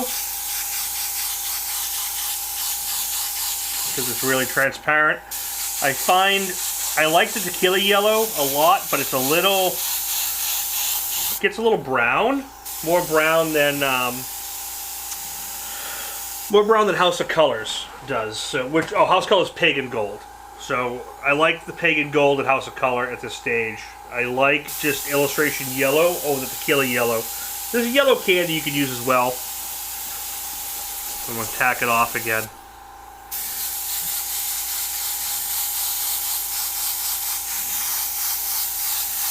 So because it's not a candy, I don't like flood over everything. I just stay more strategic. Let's go to that top down. You can really see.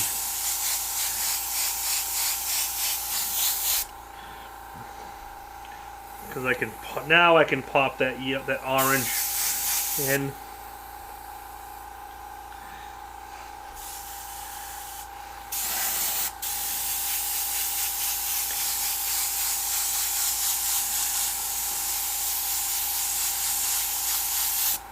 And when this gets cleared, it's going to be ridiculous.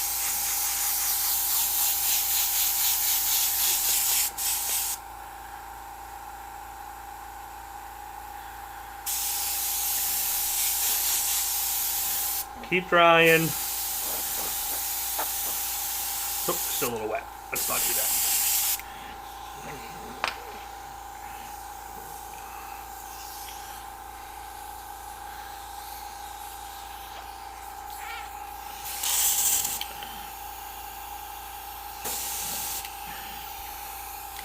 This is the tequila yellow.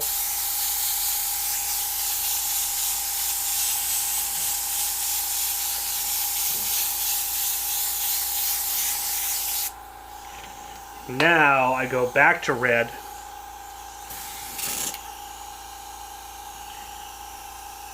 But I stay way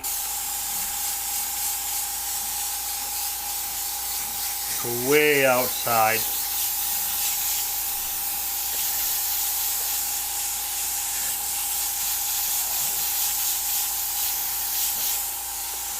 I can maybe cut it a little bit here. There.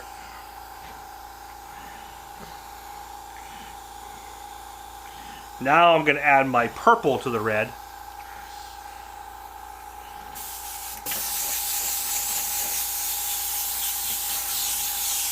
I'm going to go all out here with this purple.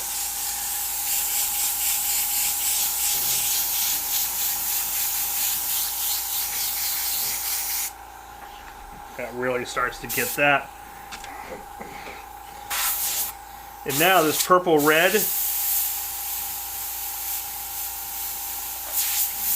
really good. I'm starting to do the details.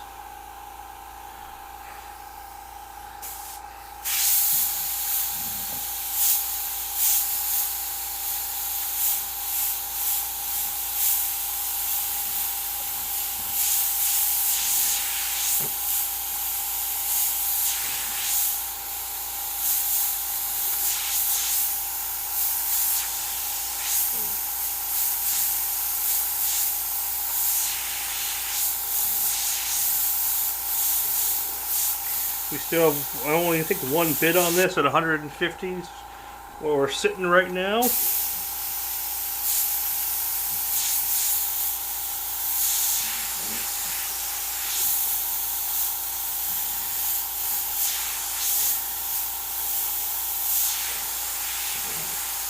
When this is cleared, it's gonna really pop. I'm thinking of blue or purple pinstripe around the outer edge.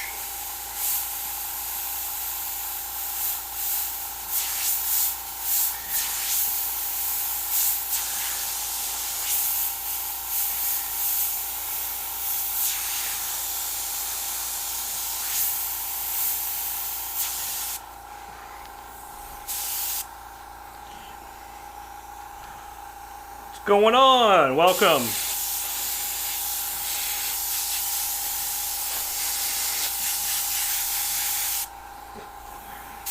Get that skull nice and dark in here.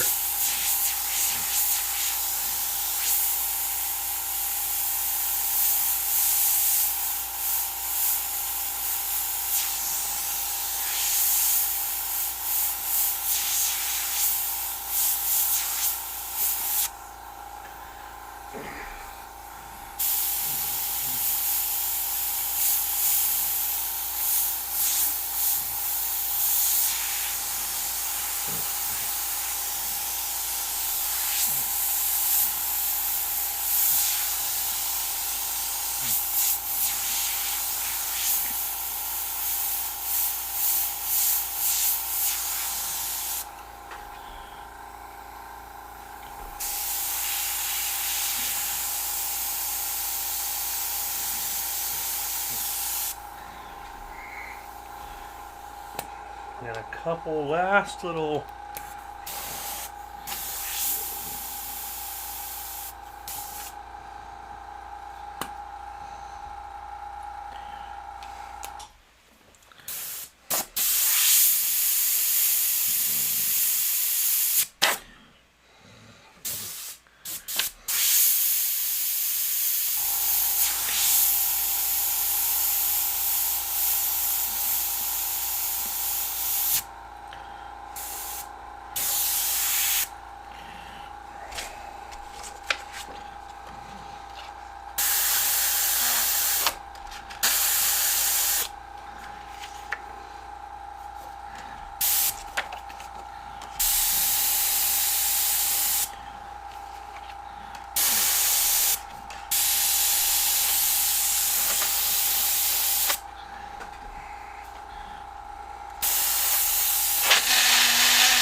these little bits of white will go a little bit more yellow.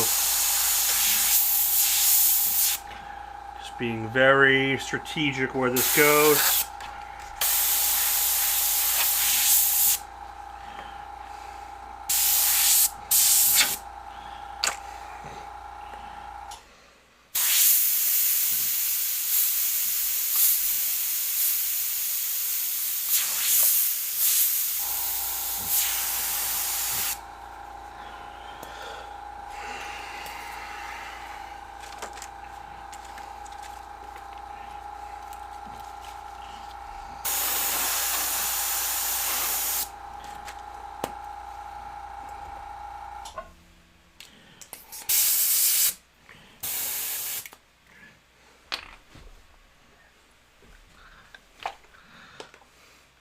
Honey, what's going on? Thank you, kid.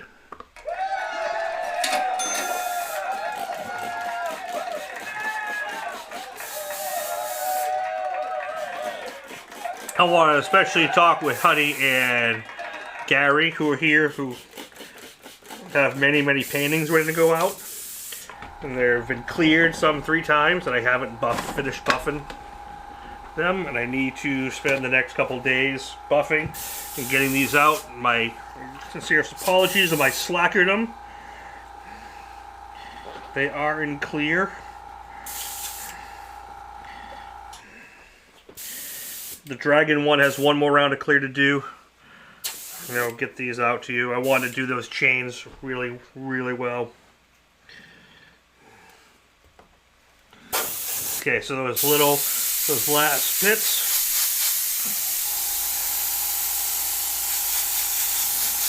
See those last bits of white, just get a little kiss of yellow.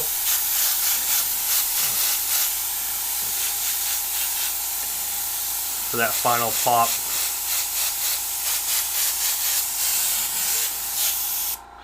I know it's all good. I want to get them out, and I feel bad because they've really been sitting here a while, and you've been all patient. So, just letting you guys know. Okay. Alright, I think that's good.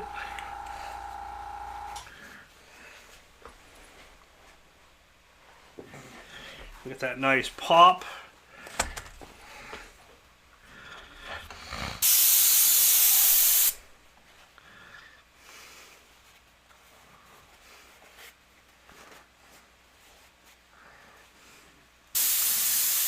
One last tack.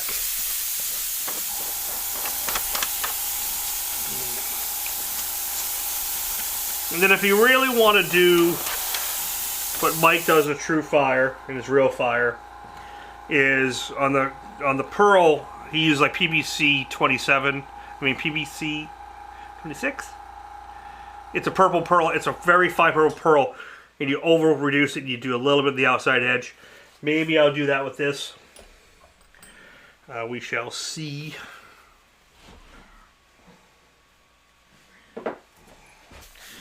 I'm going to try to do this. This might be a bit ambitious, but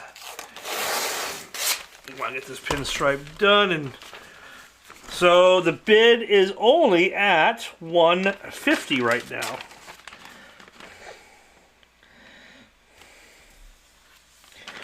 No, I don't want to do that.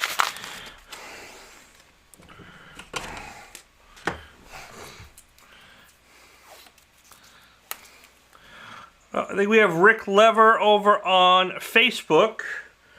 Just did a bid of $200. We try to keep as many Facebooks. A good thing I caught. I usually don't catch them on Facebook, Rick. But I got you down for $200. Rick Lever, 200 is where we're at. That's a Facebook one.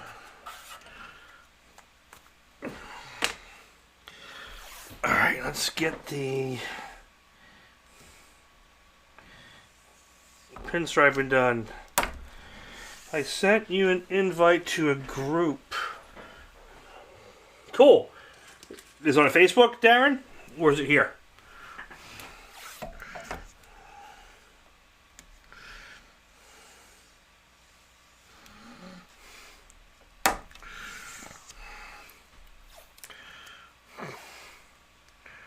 I can't comment on YouTube for some reason. Rick, do you have a... You have to log in with your Gmail or YouTube account, and then you can comment. But you have to be logged in to comment. But cool, I got you over here. So I'll keep an eye out for you.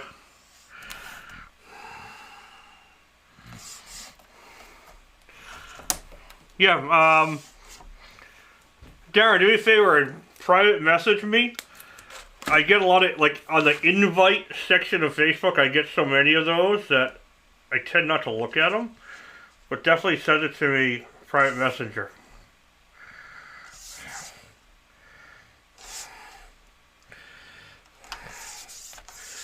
Not that I'm, like, super popular, just I get a lot of spam ones, so I tend not to even go over and look at it.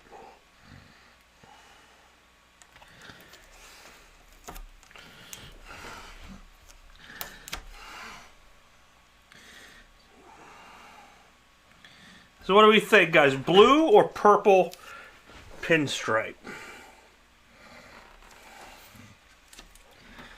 Blue or purple?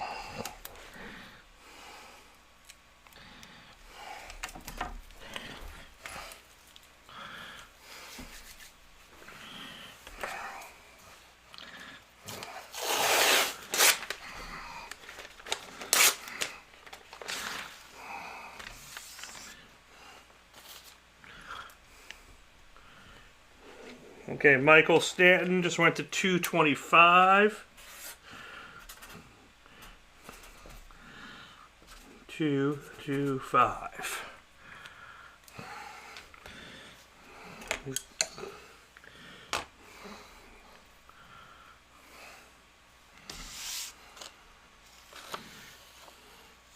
So current bid is 225 over on YouTube.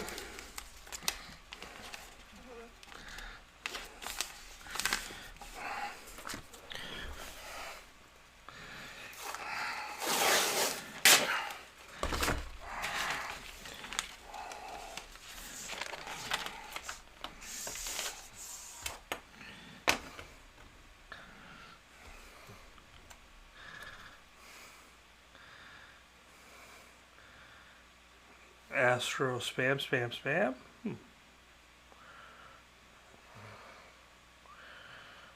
Oh, we got a new bidder, Brian Lewis, over on Facebook. That's why I wish my daughter was here.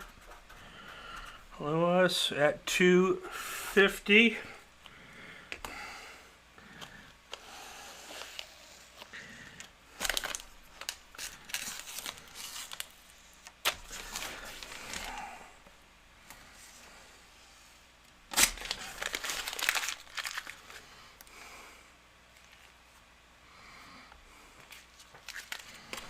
Okay, I think I'm masked out.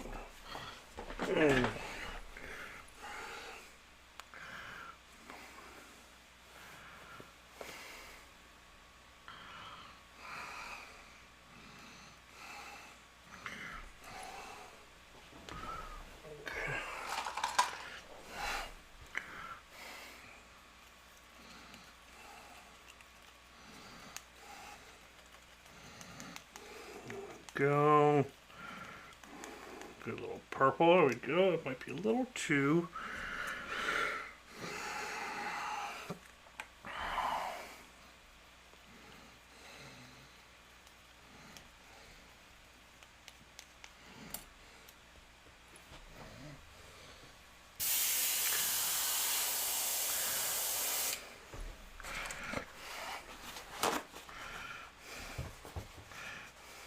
Monty Python. Okay, good. Yep.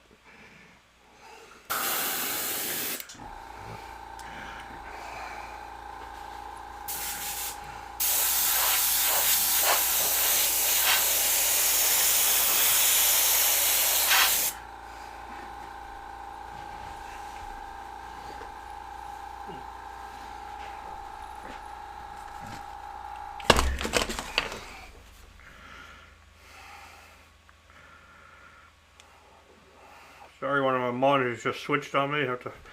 There we go. I can see. Okay, so we got a $2.50 bid over on Facebook from Brian Lewis.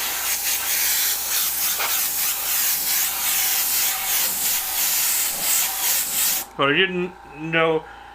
I just want to make sure before. Michael, did you do a super chat earlier too? I just want to make sure you're not like combined to be over that. I just want to make sure.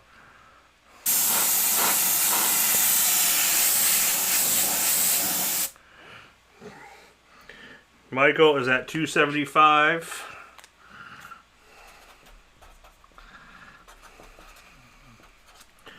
$2.75 for Mr. Stanton. Ow! Oh, almost just cut my finger.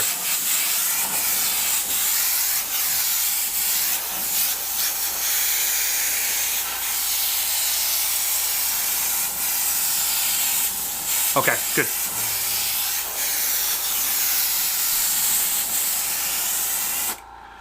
Alright, so $2.75 is the official high bid right now over on YouTube. You know what? We're going to do the reveal the other way. I'm going to pull off this tape.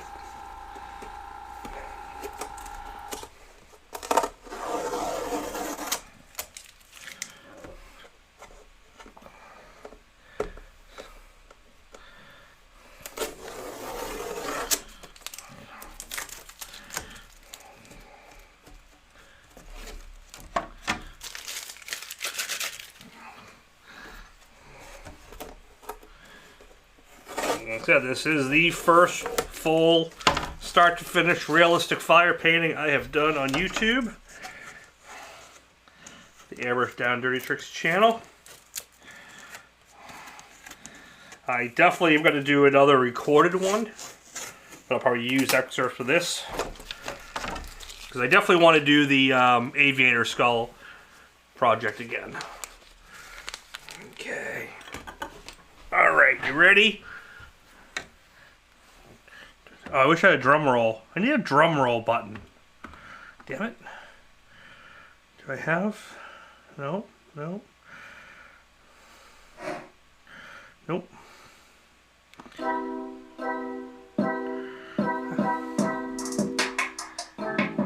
There we We'll do this.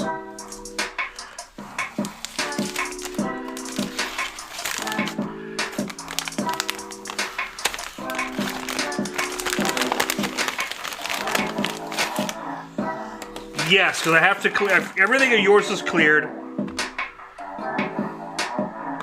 And I gotta clear just one more painting, which is the dragon for Honey. And then I gotta get all the stuff buffed and get out of here. And there we have it, folks. Now, let me get a pen here. Da.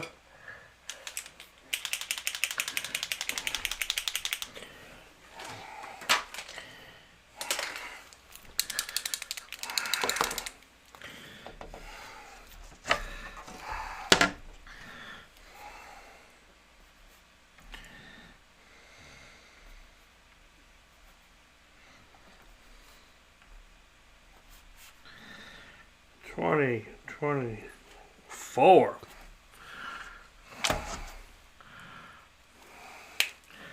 That, kids, I think is all she wrote. So what do we learn? We learn what not to do. There's this and this. And you want to be here and here. Take your time. And that's where you want to be. Right there. And when this is cleared, it's going to look outstanding. I want you to remember the basic rules to fire. We all know from Mr. Lavallee. Loose to tight, dark to light. What does that mean? That means keep your darker tones like the reds and those deep purples in the background. You want to keep those loose. Okay, not a lot of stencil. Then you work into your more orangey tones, and you want to tighten those up a little bit, and you want to work inside the red areas. So like little thirds, you want to work your way in. Okay, then you want to do the same thing. You want to have those oranges, and then you want to tighten up a little bit more to the orangey yellows. And again, you're within, and then you go into those whitish yellows, those yellow-orange, bright white highlights, and you pick those. And then at the end, you can go with your your background reds and just kind of reshape and kind of retune everything. But again, you go looser and darker, and then tighter and more strategic at the end. For the skull, you kind of mix it along the way with this one because it was a skull backlit, so the skull is black. So basically, I saved that black for the end, but I never really used black. I went from the red when I tuned the background out. I did a little bit of red in here, and then I added purple to it. Did a little bit more detail, then a couple little drops of black.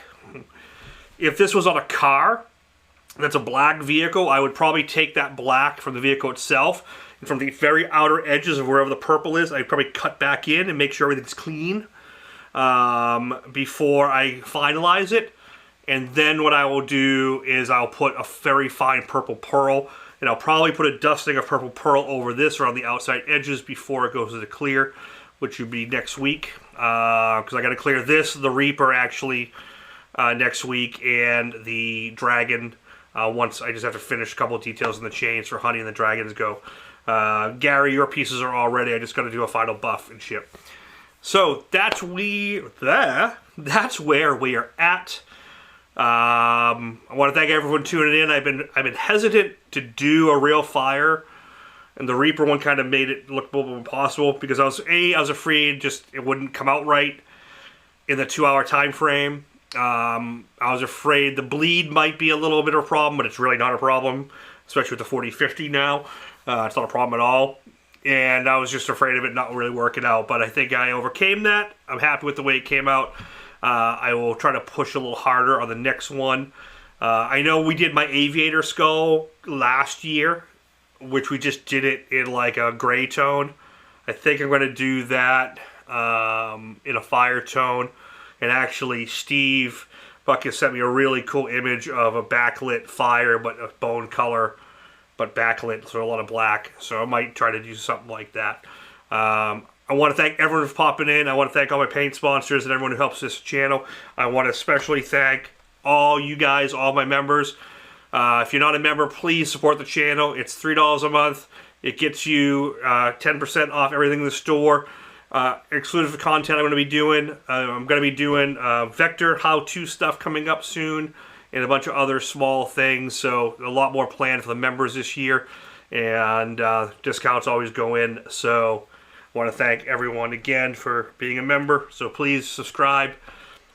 Even if you're not a member, subscribe, share, talk with a bunch of your friends. I want to get this channel growing. We're just over 10,000 now, and I would love to get this over to 100,000. I want that plaque, man. I want that silver plaque. That's the next goal, which is way, way, way, way off. But I know we can get there eventually. I want to thank Michael Stanton. You're the high bidder. Thank you very much. And yeah, thank you for that, Gary. I think he was definitely over my shoulder, laughing. And I can't even say. So, thanks everyone. I'll see you all next week. Airbrush Down Dirty Tricks. Have a great night, everyone. Hope this was helpful.